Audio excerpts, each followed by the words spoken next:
আসসালামু আলাইকুম। সবাই কেমন আছেন? আশা করছি আল্লাহর অশেষ রহমতে সবাই অনেক ভালো আছেন। আলহামদুলিল্লাহ আমিও আমার ফ্যামিলির সকলে অনেক বেশি ভালো আছি।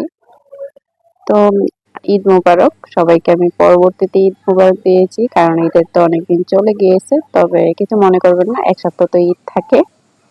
তো আসলে আমার বাসায় আমি ব্যস্ততার কারণে আমি ঈদে কোনো ভিডিও দিতে পারিনি, আপনাদের সাথে কোনো কানেক্ট থাকতে পারিনি। এজন্য আমি সরি।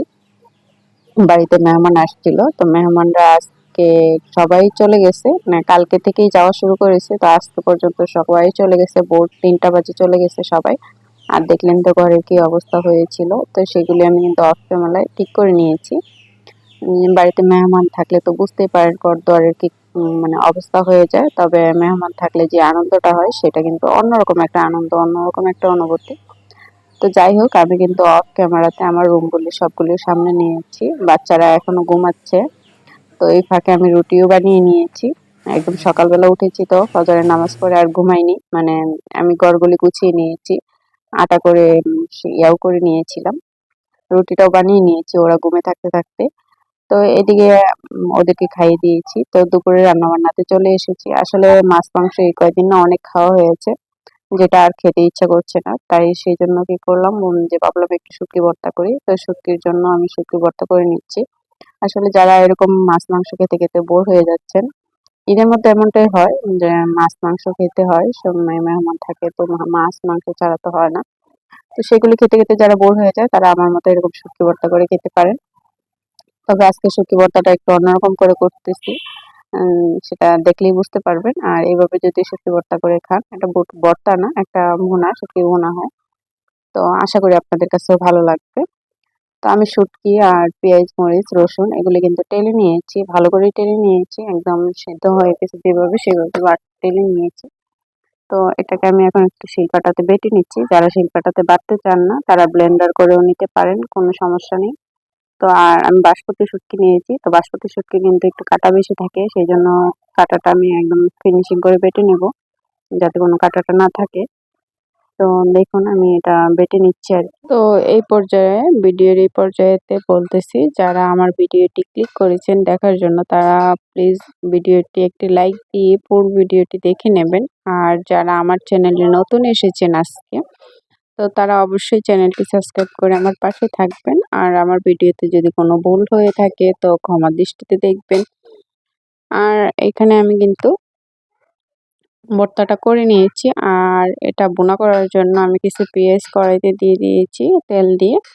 তো পেঁয়াজটাকে ভালো করে ভেজে নেব একদম নরম হয়ে যাওয়া পর্যন্ত। আমি কিন্তু মোচমোচা করব না, মানে বাগার দেয় যেভাবে সেভাবে করব না। একটু নরম হয়ে যাবে তখন সেখানে আমি একটু রসুন বাটা দিয়ে দিয়েছি। তো রসুন বাটাটা দিয়ে একটু ভালো করে কষিয়ে নেব যাতে গন্ধটা থাকে না। আর যেহেতু শুটকিতে একটু রসুনটা বেশি লাগে। তো এখানে একটুখানি পানি দিয়ে দিচ্ছি, ২ চামচের মতো পানি দিয়ে আমি মসলাটা ভালো করে কষিয়ে নিচ্ছি। আর মসলাটা যখন মানে কষানো হয়ে যাবে রসুনটা আর পেঁয়াজটা, তখন সেখানে আমি ২ চামচের মতো মরিচের গুঁড়া দিয়েছি, ১ চামচ হলুদের গুঁড়া আর ১ চামচ ধনিয়া গুঁড়া দিয়েছি। তো এটা গুঁড়া মসলাটা দিয়েছি, একটু পানির উপরে দিয়েছি। তো সেটা দেখা যাচ্ছে যে একটু কম বেশি শুকনো হয়ে গেছে। তো সেখানে আমি আরো ২ চামচ পানি দিয়ে দিলাম। তো পানিটা দিয়ে মসলাটা একটু কষিয়ে নিচ্ছি। মসলাটা যখন একটু ভালো করে কষানো হয়ে যাবে, তো সেই পর্যায়ে কিন্তু আমি যে শুটকি ভর্তাটা করে রেখেছিলাম সেই ভর্তাটাও দিয়ে দিলাম। আর এই ভর্তাটা দিয়ে একদম ঘন ঘন রাখতে হবে যাতে লেগে না যায়, যেহেতু এটা মশলার উপরেই করা আর পানি নেই।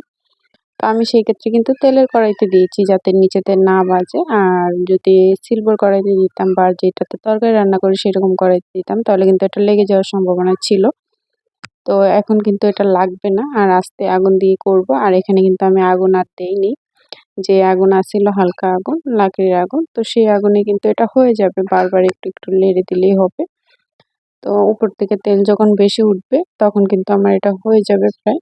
আর আমার ভিডিওটা কিন্তু অনেকটা কালো কালো আসছে। কেন জানি না, ক্যামেরাটার সামনে একদম কালো হয়ে যাবে। আর আজকের আকাশটা কিন্তু একদম কালো, মনে হচ্ছে যে রাত হয়ে যাচ্ছে। এরকম একদম হয়ে গেছে, মানে বৃষ্টি আসবে নাকি জানি না। দুপুর থেকে এরকম অবস্থা। তো সেটা কেউ কিছু মনে করবেন না। আর এই যে দেখুন আমার শুটকি ভর্তাটা কিন্তু একদম রেডি। দেখতে কেমন হয়েছে, একদম লোভনীয় হয়েছে। উপর থেকে কিন্তু তেল বেশি আসছে। তো সেক্ষেত্রে আমি কিন্তু তেল বেশি দেইনি। আর যতটুকু দিয়েছি সেটা কিন্তু আর আমার ভর্তাতে লাগছে না। সেটা আলগা হয়ে গেছে, মানে একদম বেরিয়ে গেছে এটাই। আর এখানে কোনরকম কোনো পানি নেই। এইজন্যই তেলটা উপর থেকে বেশি উঠেছে। আর দেখুন দেখতে কি লোভনীয় হয়েছে। দেখেই খেতে মন চাচ্ছে। আর এটাতে কিন্তু আমি লাল মরিচটা ইউজ করেছি, যার কারণে এতটা ঝাল হয়নি। খেতেও কিন্তু দারুণ হয়েছে। তো যারা খেতে চান এভাবে বানিয়ে নিতে পারেন। আর আমার জন্য বেশি, বেশি করে দোয়া করবেন। জানি ভালো থাকি, সুস্থ থাকি। তো এই ভিডিওটি আজকে এই পর্যন্তই। আল্লাহ হাফেজ।